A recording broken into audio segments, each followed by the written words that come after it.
Nós não devemos nos apegar às coisas materiais e, como tal, bastante próximo do que é o cinismo como escola. Mas Zenão foi além disso. Ele começou a falar de leis da natureza. Essas leis são inevitáveis, por exemplo, a morte.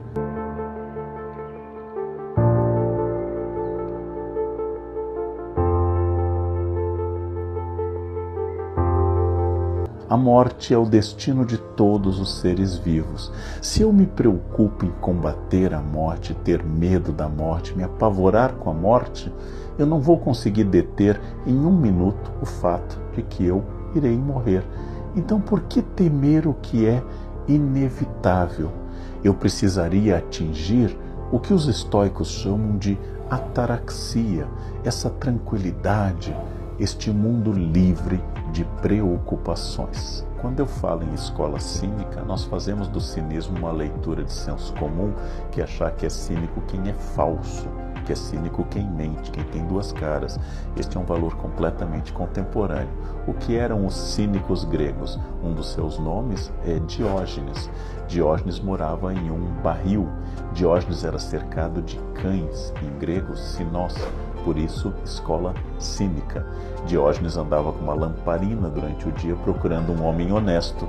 Diógenes não queria mais nada. Diógenes se afastava por completo dos desejos do mundo e dizem até que quando Alexandre o Grande disse a ele que podia dar qualquer coisa a ele, Diógenes disse: eu quero uma coisa, que você saia de frente do sol, porque está impedindo o sol entrar aqui no meu barril.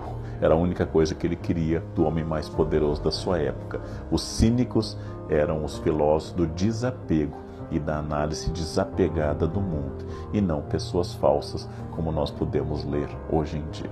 O filósofo estoico tenta entender a ordem natural, parar de contrariar as leis da natureza. Ele vai propor uma filosofia cosmopolita, não uma escola fechada como foi a de Platão ou como foi a de Aristóteles, um liceu, uma academia, mas pregada em lugar público. O grande objetivo da vida estoica é a felicidade. E a felicidade deriva da compreensão das coisas, da compreensão das leis da natureza a partir de uma razão, de um logos universal. Claro, o estoicismo tem muitas etapas, muitas fases. Eu vou focar no estoicismo que marca o Império Romano, o estoicismo que acontece no século II, primeiro antes de Cristo e primeiro depois de Cristo. Tudo ao nosso redor, nós já vimos com Zenão, ocorre a partir de leis universais que devemos aceitar. A força da mudança deve ser dirigida exclusivamente para aquilo que você pode alterar. Você não pode alterar a morte, mas pode alterar sua qualidade de vida. Não devemos idealizar o mundo, devemos aceitar o mundo como ele é para atingir a já chamada ataraxia, ausência de paixões, de perturbações. Os medos e os desejos, eles nos tiranizam, eles nos escravizam, inquietam. Nós devemos, de fato, evitar medos e desejos. Tudo que é externo ao ser é irrelevante. Eu devo trabalhar com a minha tranquilidade interna, a apatheia. O estoicismo tem um princípio de resignação diante das coisas que o cristianismo gostou muito. Não é à toa que os cristãos antigos preservaram tantos textos estoicos, porque viram na sua leitura de estoicismo uma espécie de raiz do próprio cristianismo. Por isso que existe também um estoicismo adaptado e até um pouco mudado pelos cristãos. E até hoje o estoicismo continua sendo adaptado por pessoas diferentes que até saem um pouco da tradição grega e falam de um estoicismo diante de um mundo líquido, de um estoicismo empreendedor que vai buscar as leis do mercado e assim por diante. Mas eu estou aqui preocupado com o estoicismo, especialmente aquele que se difundiu na época do Império Romano, entre pessoas que falavam grego, como Epicteto, ou falavam latim, como Sêneca e o imperador Marco Aurélio, ainda que Marco Aurélio tenha produzido a sua famosa obra Meditações na língua grega. Vamos pensar um pouco sobre o que estes autores, Epicteto, Sêneca e Marco Aurélio, disseram. O escravo de origem grega do século I da era cristã, Epicteto, disse que se você quiser ser livre, só há um caminho: o desprezo das coisas que não dependem de nós.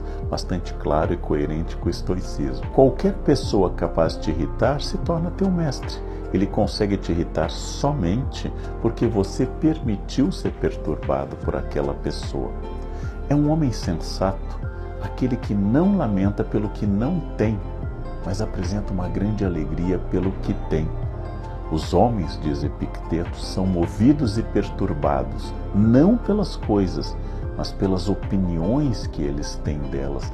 Sou eu, segundo Epicteto, que emito a opinião e determino se aquilo vai ou não me perturbar. Em Sêneca, o famoso educador de Nero, toda crueldade surge da fraqueza. Toda crueldade apresentada por alguém é algum tipo de fraqueza. Quem se entrega a medos vazios, de Sêneca, olha que coisa interessante, acaba ganhando medos reais. E um homem, diz o professor de Nero, é tão miserável quanto ele imagina que seja. Essas ideias têm em comum a raiz do estoicismo, mas cada um deu um toque diferente e importante para esta caracterização de um estoicismo que a gente chama de imperial, ou seja, dentro do Império Romano. O imperador romano Marco Aurélio, que morreu em 180, produziu um livro muito famoso do estoicismo, que é Meditações. Lá diz o imperador filósofo: não perca tempo discutindo sobre o que um bom homem deve ser, apenas seja.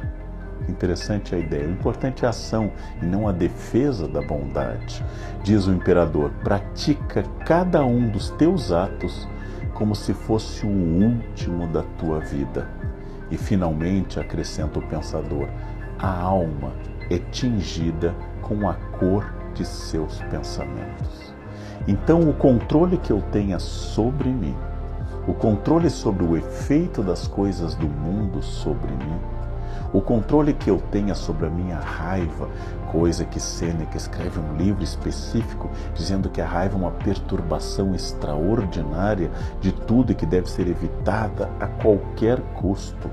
Eu, como estoico, devo pensar que eu sou soberano daquilo que eu posso mudar, que eu posso cultivar minha cabeça com pensamentos bons, que eu não preciso me abalar com o mundo, e se algo me tirar a vida, estava inserido dentro de uma ordem absolutamente natural e nada vai alterar do universo. Devo me concentrar naquilo que eu possa mudar, eu devo me concentrar no cultivo das virtudes, da felicidade e da virtude, e não deixar que o mundo decida se eu vou ser ou não feliz. O estoicismo, como nós já vimos, tem várias semelhanças com valores que depois o cristianismo iria defender. Mas muito importante, o estoicismo a rigor é uma filosofia materialista. Ele não pressupõe um Deus criador que nos ame e dirija tudo, como o cristianismo vai imaginar.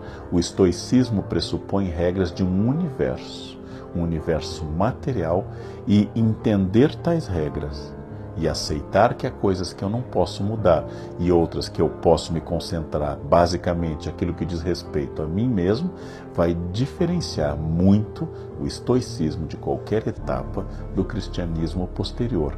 Mas estoicos e cristãos buscam a tranquilidade da alma, buscam evitar a agitação e o desespero, buscam produzir desejos mais coerentes com as nossas necessidades. Tanto estoicos quanto cristãos concordariam com a ideia profundamente estoica que diz: você está com a casa muito apertado, cheio de coisas? Não pense em uma casa maior, pense em ter menos coisas. Você está achando que seu dinheiro não basta, apesar de você ter sua alimentação garantida? Não pense em se desesperar por ter muito mais dinheiro, pense em gastar menos. Aceite que todos estamos envelhecendo, aceite que todos iremos morrer, cultive a sua ataraxia, cultive o seu equilíbrio diante dessas coisas, porque o muito desejar, as paixões, o ódio e o desespero perturbam inteiramente a cabeça, não produzem nada positivo e acabam nos levando a uma vida vazia e sem sentido.